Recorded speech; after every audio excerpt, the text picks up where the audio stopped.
My wife sent hitmen after me. I slaughtered them. Now her betrayal will be her last meal. I stood in my kitchen methodically cleaning my old Sig Sauer P226, the same pistol that had seen me through countless operations back in my Delta Force days. At 65, those memories felt like another lifetime retired for over 20 years now, after my last deployment in Somalia faded into the past. My hands, steady despite the arthritis creeping in, moved with the muscle memory of a man who'd spent decades trusting his instincts to stay alive. Across from me, my wife Carla, 58, and still as beautiful as the day we married 12 years ago, prepared breakfast. To any outsider looking in, we were the epitome of retired bliss, a decorated veteran and his devoted wife in our pristine two-story home in Virginia Beach, enjoying the quiet rewards of a life well lived. But my trained eyes, honed from years of spotting threats in the shadows, caught the details others would miss. The slight tremble in Carla's hands as she cracked the eggs, nothing like the steady grip she'd had when we first met back when she helped me through those rough post-retirement nights. How she avoided my gaze when I asked about her book club meetings, her eyes darting away like she was hiding a grenade. And there, peeking from under the concealer, she'd hastily applied a fresh hickey on her neck. It wasn't the mark of passion we'd shared in our younger days. It screamed of secrets of betrayal in the golden years we'd promised each other. I'd noticed the changes since we'd settled into this routine. Retirement wasn't the paradise we'd imagined. My pension covered the basics. But Carla had grown restless, complaining about the monotony, the lack of excitement after I'd hung up my boots. She flinched at my touch, now made excuses to slip out of the house. 20 years in the military, 8 in Delta Force, had taught me to read people like battlefield maps. Carla was hiding something massive, something that twisted my gut like a knife. "I might be late tonight," she said, not looking up from the stove, her voice a touch too casual. "Book club discussing that new thriller everyone's raving about." My jaw tightened just a fraction. I'd followed her last week using the old surveillance tricks I'd picked up in the field, nothing strenuous, just careful observation from my truck. There was no book club. Instead, she'd driven to the Marriott downtown, spending 3 hours in room 817 with Drew Jenkins, a slick contractor who'd been renovating houses in our neighborhood. What gnawed at me was Drew's reputation. Through some discreet checks with old contacts, I'd learned he had a pattern of targeting wives of retired military men, preying on their boredom and dreams of a more lavish life. "Which thriller?" I asked, casually reassembling the weapon with the efficiency of habit. Carla's shoulders tensed. "I can't remember the title, something about murder." I almost smiled bitterly. If she only knew how close to home that hit. Before we dive deeper into this tale of betrayal and retribution, hit that subscribe button on Storylab and drop a comment below. Let me know where you're listening from. Your support keeps these stories coming. That evening, while Carla was at her so-called book club, I decided it was time to dig deeper. Years of covert ops had made me a ghost when I needed to be. Even at my age, I relied on patience and precision, now not raw speed. Slipping into Drew's home was straightforward. A quick bypass of his basic locks, no alarms to speak of. In his bedroom closet, tucked behind loose drywall, I found the damning evidence that turned my blood to ice. Detailed photographs of our house floor plans, security system codes I'd installed myself years ago. And worst of all, a life insurance policy on me worth $2 million that Carla had taken out 6 months back, right around the time she'd started grumbling more about our tight finances in retirement. But Drew's laptop held the real horror-encrypted files outlining a plan far beyond mere adultery. Drew had convinced Carla I was growing suspicious that my old paranoia from the war might lead me to discover her affair and react violently. Their solution: stage my death as a home invasion gone wrong. Drew's criminal connections could handle it for a cut of the insurance payout money that would fund their escape to a life of luxury, leaving my body cold and my legacy forgotten. I photographed it all, my military discipline keeping the rage locked down even as it burned in my chest. My wife, the woman who'd stood by me through the nightmares of Afghanistan and Somalia, who I'd trusted with my fading years, was plotting my end for a bigger bank account and a younger man's bed. As I slipped out of Drew's house, the wheels in my mind started turning. In Delta Force, we had a saying, "The enemy gets a vote, but they don't get the last vote." Carla and Drew had cast theirs. Over the next week, I played the role of the oblivious retiree to perfection, drawing on decades of psychological ops training from Delta Force. I couldn't rely on the raw physicality of my earlier missions. Those days of storming compounds in the dead of night were long gone, but my mind was sharper than ever, a weapon honed by experience and tempered by betrayal. I brought Carla flowers from the garden, planned a quiet weekend drive along the coast, even talked about our future dreams of traveling once my pension stretched a bit further. All the while I was watching, documenting every slip, every whisper. No more tailing her on foot. I'd installed discreet micro cameras throughout the house weeks ago, synced to my secure laptop in the basement. Technology was my ally now. Silent, relentless, and unforgiving. Through old military intelligence contacts, guys who'd owed me favors since Somalia, I dug into Drew Jenkins' past. The bastard was a predator tailored for men like me, targeting wives of retired vets feeding on their restlessness. He'd done this before, convincing 2 other women that their husbands were burdens, obstacles to a fresh start. Those wives had disappeared under suspicious circumstances, staged accidents that paid out hefty insurance claims, leaving Drew richer and the widows. Well, they never saw the money, or daylight again. He'd evaded prosecution by being meticulous, but he'd never tangled with someone who'd spent a career outsmarting far deadlier foes. The rage simmered in me, not hot and blinding, but cold and calculated, fueling my strategy like jet fuel. Carla, meanwhile, was unraveling right before my eyes. She caught me glancing at her during her furtive phone calls, her hands fidgeting more than ever. I'd changed my routines subtly, locking my office door, checking the security feeds more often, and she noticed her questions, probing like reconnaissance scouts. During one of our increasingly tense dinners, she leaned in, her voice laced with false concern. "Clay, with all those old weapons you keep around, do you think anyone would notice if something happened to you? I mean, accidents are so common." I paused, fork midway to my mouth, watching her face for the flicker in her eyes that screamed guilt. Why ask that Carla worried about me? Her response was quick, too, rehearsed. "Just thinking about the other wives at book club. Their husbands dealt with dangerous stuff overseas back in the day. I want you safe, that's all." But her eyes betrayed her. She was feeding intel back to Drew, refining their plan to exploit my supposed frailty.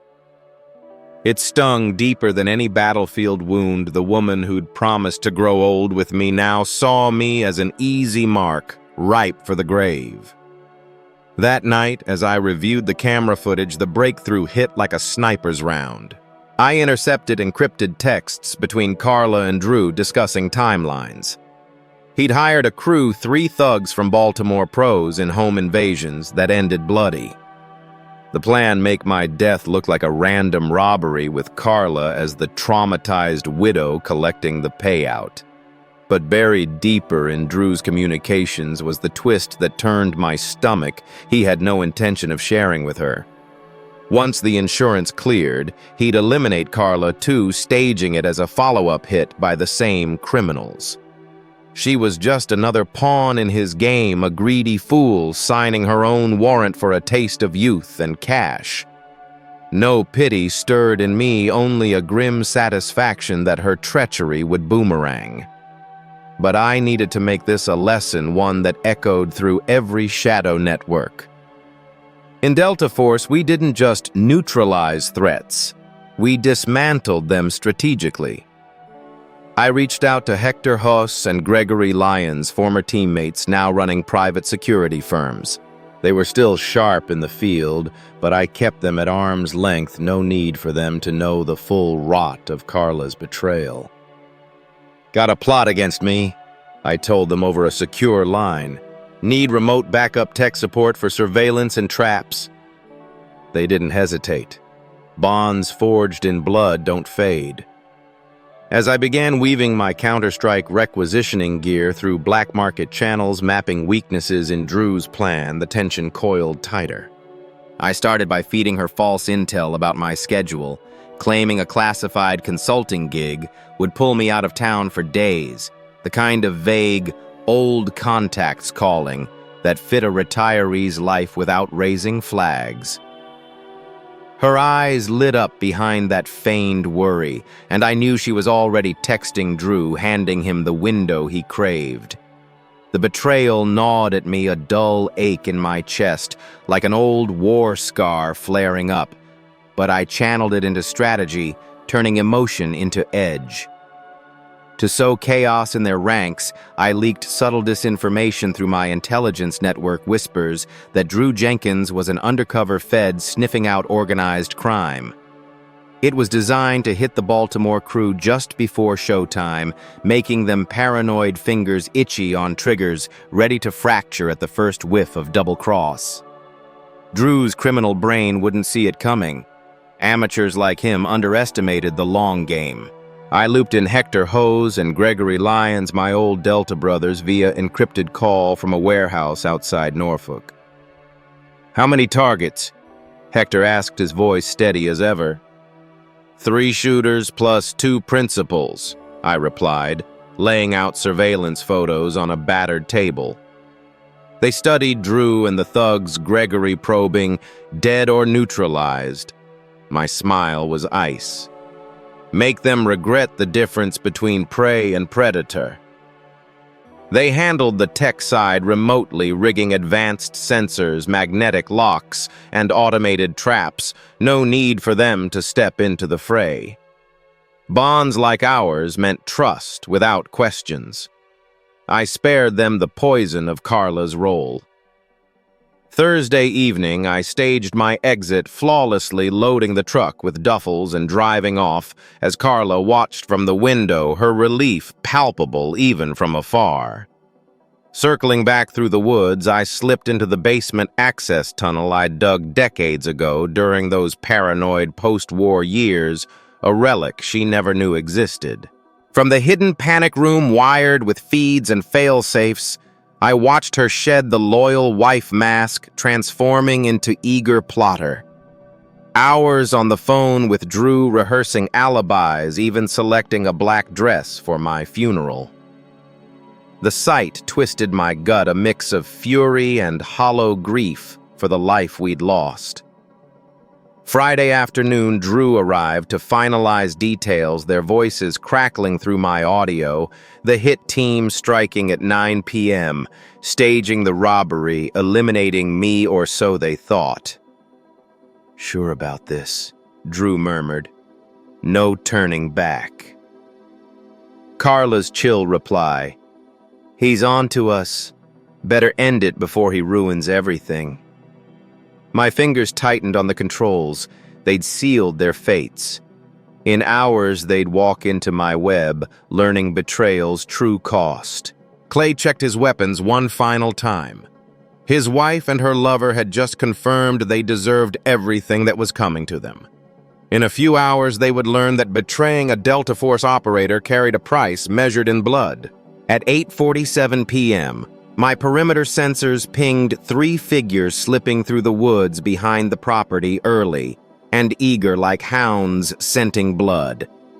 The Baltimore crew, hardened pros in their 30s and 40s, scouted with tactical precision, marking entry points and escapes. Ryan Tuttle, the violent burglar. Carl Cobb, the ex-enforcer turned killer. Pablo Foster, the dealer who masked murders as mishaps. They were tools predictable in their arrogance, blind to the web I'd spun. Inside, Drew positioned Carla, his hands producing zip ties and a gag from his jacket. "Gotta make it authentic," he cooed to her sudden nerves. "Tied up a little rough, but you'll walk away." But through my feeds, I saw him palm a knife, then fire off a text to the crew. "Change of plans. Kill them both. Torture gone wrong."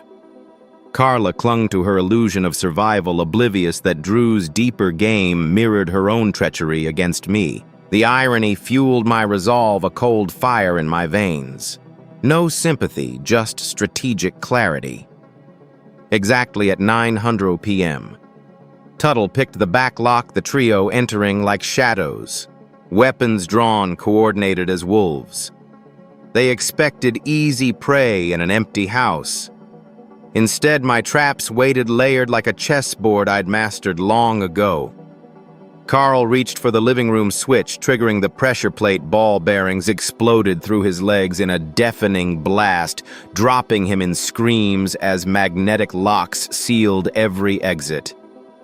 No brute force from me, just engineered dominance turning my home into a fortress of retribution. Ryan spun, pistol raised, but motion sensors unleashed strobe lights and sirens, blinding and deafening them in chaos. Pablo shouted, "Set up, someone's here!" As disorientation hit my hidden roots, letting me observe without exposure. Drew's panic echoed from the living room. What the hell? This wasn't cut short by my approaching steps. The Delta operator emerged from the shadows like death itself, wearing full tactical gear and carrying an M4 carbine. His face was painted black. His movements were fluid and predatory, and his eyes held the flat emptiness of a man who'd killed so many times that taking life required no more emotion than breathing. "Good evening, gentlemen," I said, my voice slicing through the din like a blade. "Welcome to my home." Ryan Tuttle hardened, as he had never faced a ghost like me. He swung his pistol toward the stairs, but I was already positioned, years of close-quarters battle drills making every shot an extension of strategy, not strength.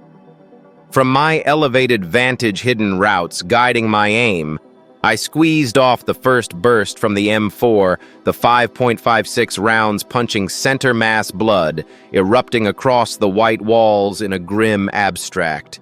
No rush, no waste. Precision from experience turning chaos into calculated ends. Pablo Foster bolted for a window, panic overriding sense, but my second burst caught him mid-stride, shattering his spine and dropping him amid shattered glass. His scream cut short into ragged gasps, the sound echoing the futility of their invasion. Carl Cobb, legs mangled but defiant, crawled for his weapon.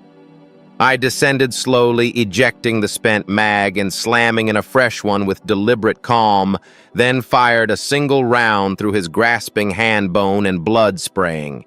The pain in his eyes mirrored the betrayal burning in my soul, raw, unyielding, but I kept it leashed, fuel for the plan. "Please," Carl gasped, voice breaking. "We didn't know. Drew said this was just some vet's wife." "Drew lies," I replied, evenly conversational amid the carnage. "Often."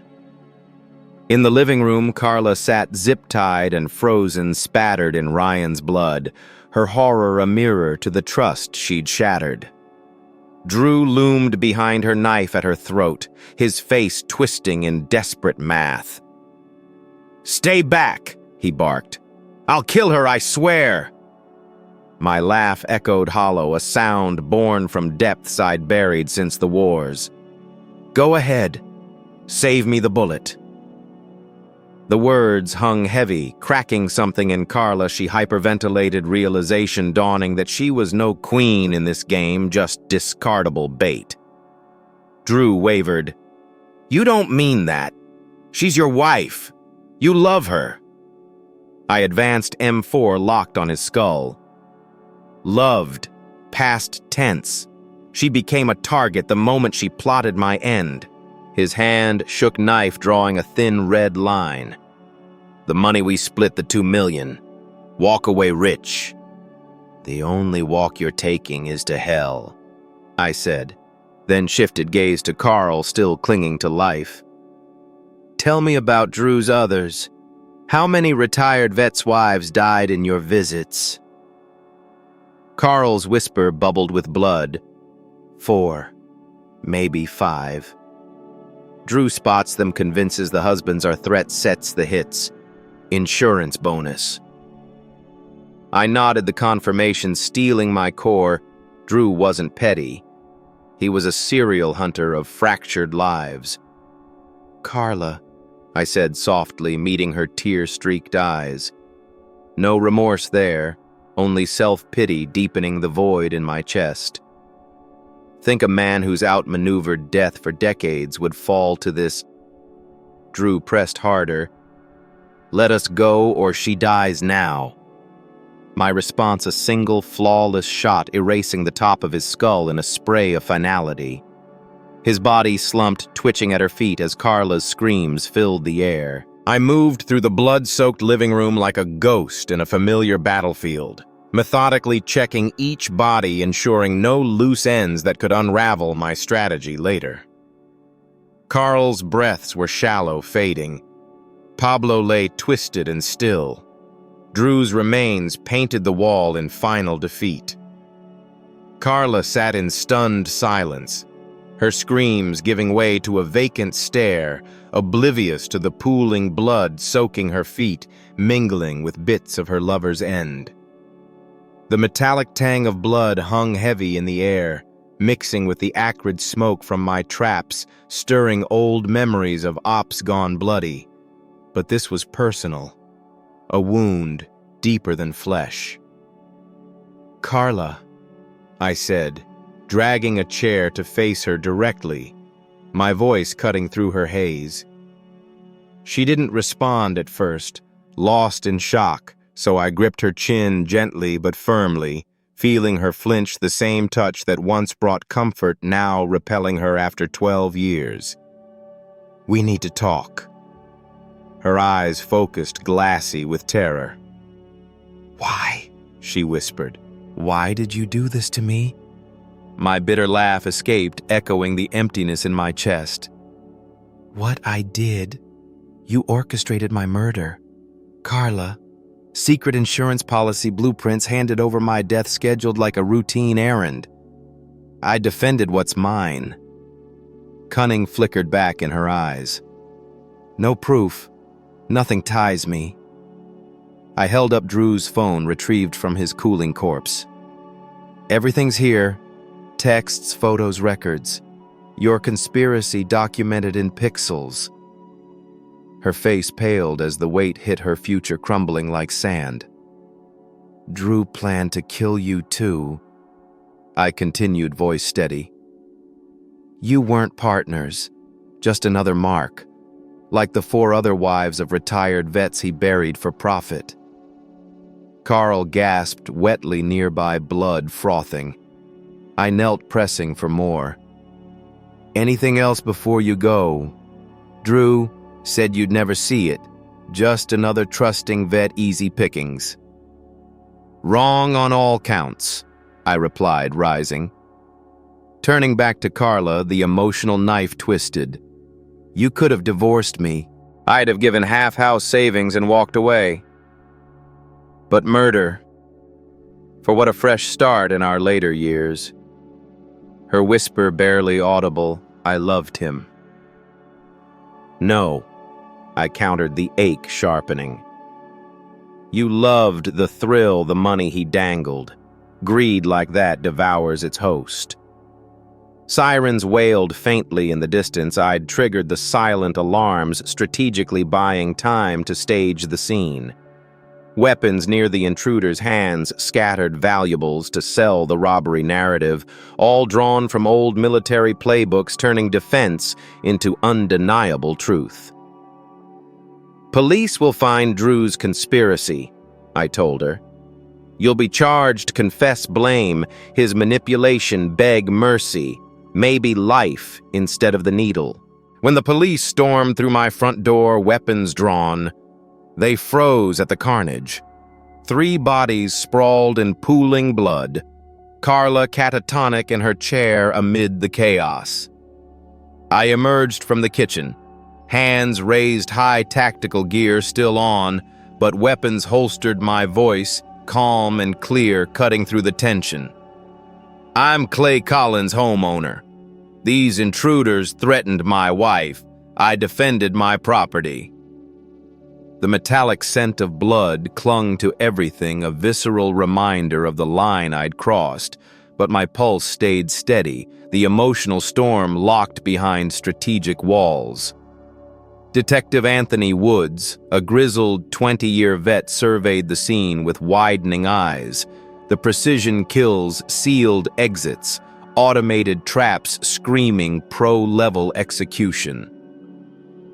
"Mr. Collins, lower your hands slow and step from your wife," he ordered, glancing at Carla's blank stare. I complied, movements deliberate, the weight of betrayal heavy in my chest like unexploded ordnance. Detective checked the deceased's phones and laptops, evidence of a murder conspiracy. My wife was coerced into plotting my death for insurance.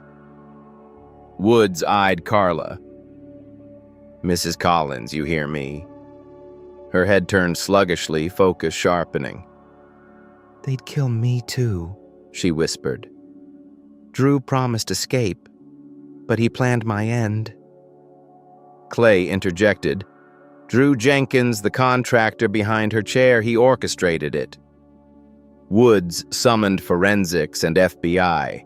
Within the hour, the house swarmed with agents uncovering Drew's phone trove texts, detailing the plot, Baltimore crew payments, my insurance docs. Federal Agent Nicholas Brady interviewed me in the kitchen amid the buzz.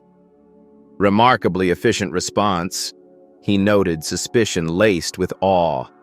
"Most homeowners don't turn invaders into this." My tight smile hid the inner turmoil. "Most aren't Delta Force vets with combat scars. Why not call us sooner? Gathered proof first, ensure no escapes." He nodded, but his look hinted at the mission-like setup. In the living room, Carla cracked under questioning, confessing the affair, Drew's manipulation, begging protection, her words damning her enthusiasm via the records. As dawn crept in, I was cleared.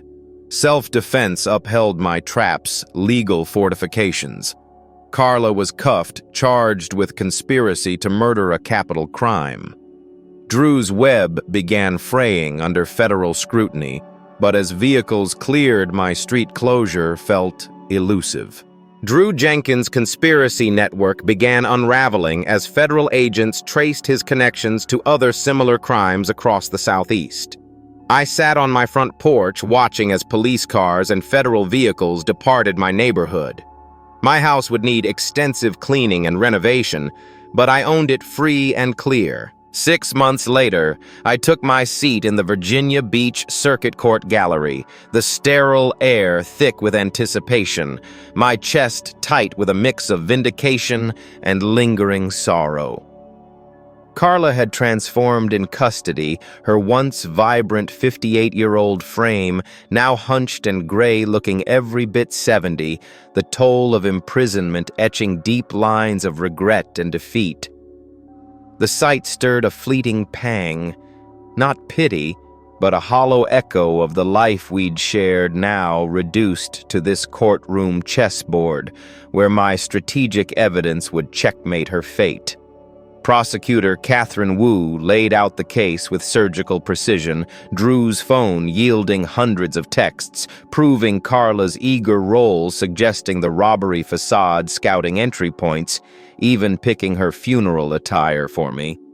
Audio recordings sealed her voice, plotting my demise as insurance against betrayal turned damning proof. The defendant didn't merely consent, Wu declared to the jury. She architected it, supplying home layouts, schedules, security details, not coercion, but calculated greed for her husband's death payout. Carla's attorney, Herman Reyes, painted her as Drew's victim, seduced and controlled, but the evidence crushed that narrative. His prior marks coerced by fear, hers driven by lust and avarice. On day 3, Carla testified, tears flowing on cue voice, quavering with feigned remorse, claiming love for me despite the plot. Wu's cross-examination dismantled her records, showing her insurance research predating Drew inquiries on violent death payouts. If afraid, Wu pressed, "Why not divorce police helplines? Why murder as first resort?" Carla cracked no answers, the truth bare I'd never threatened her. Murder promised profit, and widow's sympathy over adulterous shame. The jury deliberated briefly, returning guilty on conspiracy to first-degree murder, attempted murder, insurance fraud, capital offenses in Virginia. In the penalty phase, I addressed the court from the victim podium, eyes locked on the stranger who'd been my wife. Your Honor, Carla didn't just scheme my end. She demolished our shared memories, trust, intimacy, turning home to war-zone vows to venom. In our later years, she valued me dead over alive. I paused, the emotional weight pressing like a loaded mag. No mercy for her, as she showed none. Justice demands the ultimate for this betrayal. 3 weeks on the jury sentenced her to lethal injection. As Carla collapsed at the verdict, her dreams shattered. 2 years after the trial, I stood in my rebuilt home, gazing out at the backyard where shadows of that fateful night had once loomed. The house was renewed, fresh floors, paint furniture devoid of old ghosts, a symbol of starting over from the ashes. I'd retired fully from the echoes of my Delta days, now channeling my skills into private security consulting, safeguarding fellow retired vets from predators who preyed on trust and vulnerability. The work brought purpose, a quiet fulfillment in preventing the pain I'd endured, turning betrayal's scars into shields for others. My phone buzzed with a text from Detective Woods. Collins Carla's final appeal denied. Execution next month. Attending. I typed back swiftly. No, she's been gone to me for years. The truth settled like a lifted weight. The woman I'd loved had vanished in her choices, leaving only memories. A news alert followed. Virginia executes Carla Collins for conspiring to murder husband. I read the headline, deleted it without lingering, and poured a whiskey, the good bourbon we'd once shared. But tonight it tasted of release, not bitterness, a toast to freedom reclaimed. Sipping by the window as Virginia Beach eased into evening, families gathered, couples, connected children played under watchful eyes, normalcy built on genuine bonds. I'd been offered new beginnings connections, hinting at companionship, but I'd chosen solitude wiser now. Carla's legacy wasn't just destruction. It forged my resilience, teaching that true strength lies in rising alone, vigilant yet unburdened. In my later years, I'd found a brighter path, living free, eyes open to deception, heart open to self-trust. Betrayal had tempered me, but it couldn't define me. I emerged stronger, ready for whatever dawn brought. As darkness fell, I locked the doors, armed the system, and settled in dreamless sleep, a gift of peace.